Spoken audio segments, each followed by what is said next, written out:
Welcome to the Hasso Plattner D School at the University of Cape Town. I'm Shafiq Morton.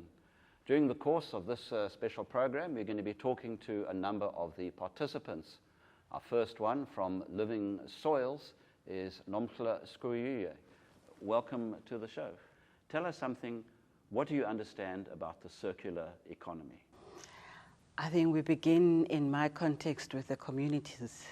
It's the communities that I would say they are closing the loop in whatever that we do in terms of our economies. So if I had to be asked what circular economy means for me, it is the communities that are closing the loop in terms of growing their food, whatever activities that they do at the end of it all, it goes to the communities.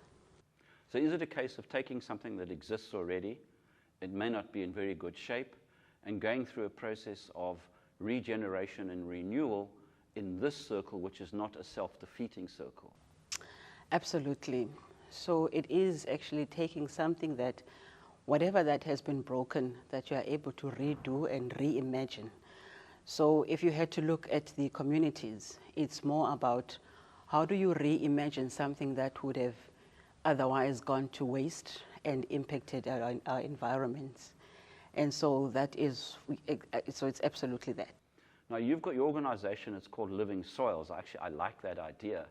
So how do you come in? Apparently you are doing some very good work, Stellenbosch side of the world. Everybody associates Stellenbosch with vineyards and all fancy agriculture. It looks like you are very grassroots. Yes, so Living Soils is a three-way partnership. And it is in the partnership we have Spear Wine Farm, we have Woolworths, which is the retailer, and we've got Sustainability Institute. And what we do is that of developing youth of the Stellenbosch area and also the women of the Stellenbosch area. And so you'll recall that when we started the conversation, I referred to the community. It is exactly that loop that we are closing to make sure that as much as there is all the vineyards and there's all the wine that is produced in the Stellenbosch area, that we also are producing the nutritious food for our communities. And in terms of the circular economy and what we do is whatever that we grow, we try as best as we can to make sure that nothing goes to waste. So reimagine what waste can do. So in our case, waste does our compost. So that is where we close that kind of a loop, and we make sure that we service the communities that are in and around the areas of Stellenbosch. And if again, taking back to the circular economy, I would say if you look at all the carbon emissions, you don't want to also travel as far to go and deliver your vegetables. So we want to close the loop by saying that let's supply and let's support our in and around communities. And of course, looking at sustainability and the issue of food security, this plays into it quite profoundly, doesn't it?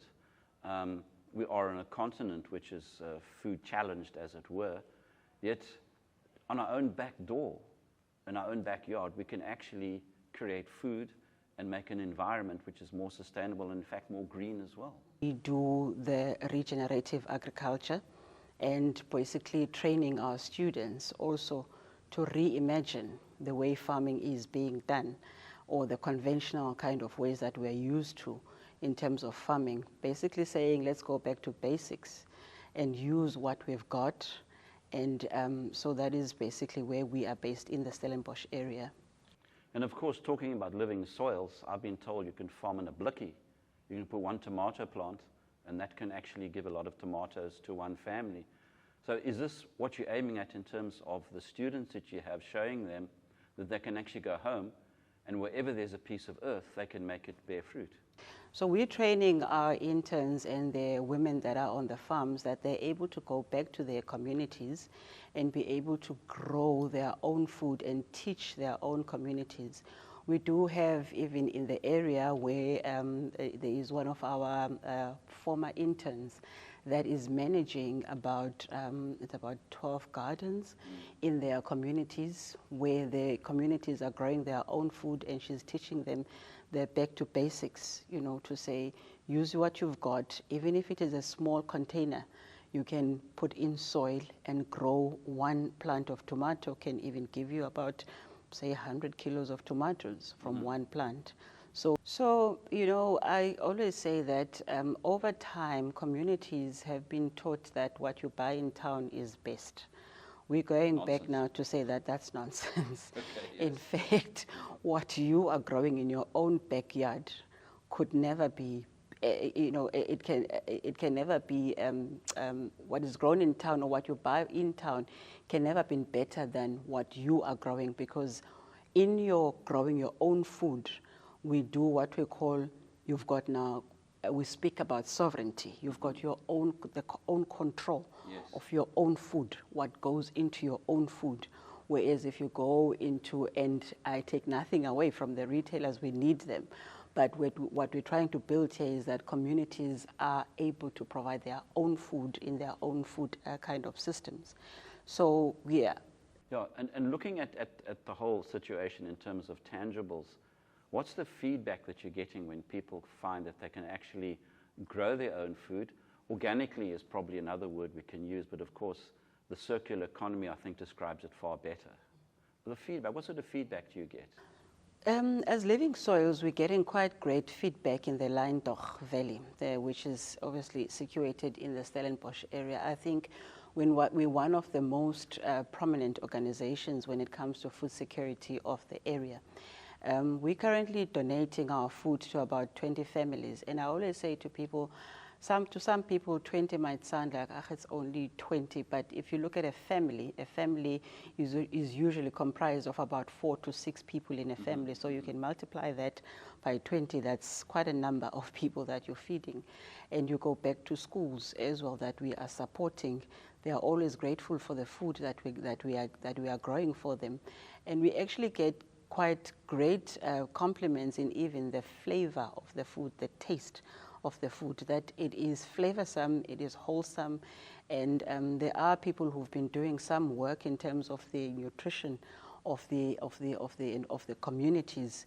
We all know that we are faced now, and something that has never happened in with the African child, that we're faced with stunted children because of poor nutrition.